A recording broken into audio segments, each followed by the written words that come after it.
자, 일주일 앞으로 4.7 보궐선거가 다가왔습니다. 자, 그런데 선관위가 선거를 앞두고 선거법 위반 판단에 대한 기준을 조금 이해할 수 없게 잣대를 대는 게 아니냐, 이런 논란이 일고 있는데 일단 살펴보겠습니다. 보궐선거 왜 하죠?라는 현수막 문구와 보궐선거 비용 국민혈세 824억 원은 누구와 보상을 할 수가 있는 것이냐라는 피켓의 문구에 대해서요. 이 선거법 위반 소지가 있다라고 판단을 했습니다. 이에 야당이 반발을 하자 그 이유로요. 특정 정당의 명칭을 유추할 수 있는 내용이기 때문이다라고 밝혔습니다. 자, 어떻게 보십니까? 이 내용은 이두화 변호사님.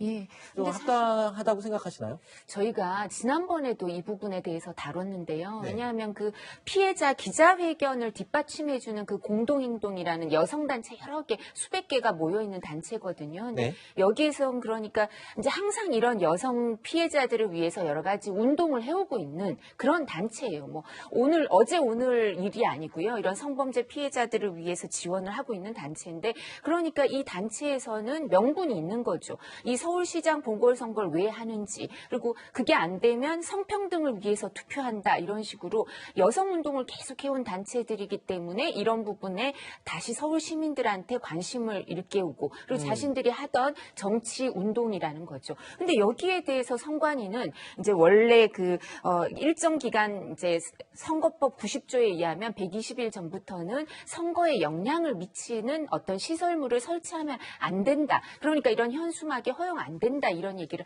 하고 있어요. 그래서 왜 안 되냐 그러니까 서울 시민들은 이거 왜 이 보궐선거를 하는지 다 알고 있다는 거예요. 다 알고 있고 이게 특정 정당 그리고 선거에 영향을 미칠 의도기 때문에 안 된다는 건데 이거는 헌법상의 국민의 권리하고 이게 네. 배치되는 게 아닌가. 네. 너무 선거법을 폭넓게 해석하는 게 아닌가 이런 얘기가 나오고 있습니다. 자, 이런 가운데 이에 앞서서요. 지난달이었죠. 문재인 대통령의 발언도 선관위의 판단 도마 위에 올랐었습니다. 어떤 내용이었는지 다시 한번 확인해 볼까요? 정부는 추경을 신속히 편성하고 국회의 협조를 구하여 가급적 3월 중에는 집행이 시작될 수 있도록 속도를 내주기 바랍니다. 4차 재난지원금을 가급적이면 3월 중에 집행되도록 속도를 내달라. 이제 문재인 대통령의 이 발언이 4월 보궐선거에 부당한 영향력을 행사한 게 아니냐, 뭐 이런 지적이 나왔었죠. 선관위는요, 이에 대해서 선거법 위반이 아니다라고 판단을 했습니다. 선관위의 이번 판단은 어떻게 보십니까? 앞에 있었던 그 내용과 비교를 해서는요. 제가 볼 때는 어쨌든 이거 재난지원금 신속하게 집행해 달라고 하는 것은 대통령으로 당연히 할 수 있으니까 네. 저건 선거법 위반 아니에요. 네. 그리고 앞에 나왔던 부분들 있잖아요. 보면 네. 이번 선거 왜 하죠? 네. 그다음에 왜 몇백억의 비용을 이번에 부담해야 됩니까? 제가 보기에는 선관위도 저게 자신이 없는 거예요. 그래서 선거법 위반 소지가 있다 정도라고 지금 선관위도 표현을 한 거예요. 네. 그래서 제가 볼 때는 저 단체가 누군가가 용감하게 저걸 하고 네. 하게 된다면 아마 검찰이 무혐의 할 수도 있고 네.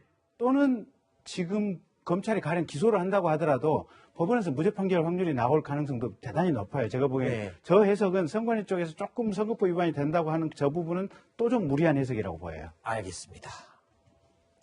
그만큼 예민한 시기이기 때문에 이런 논란이 일어나는 게 아닌가 싶은 생각이 듭니다.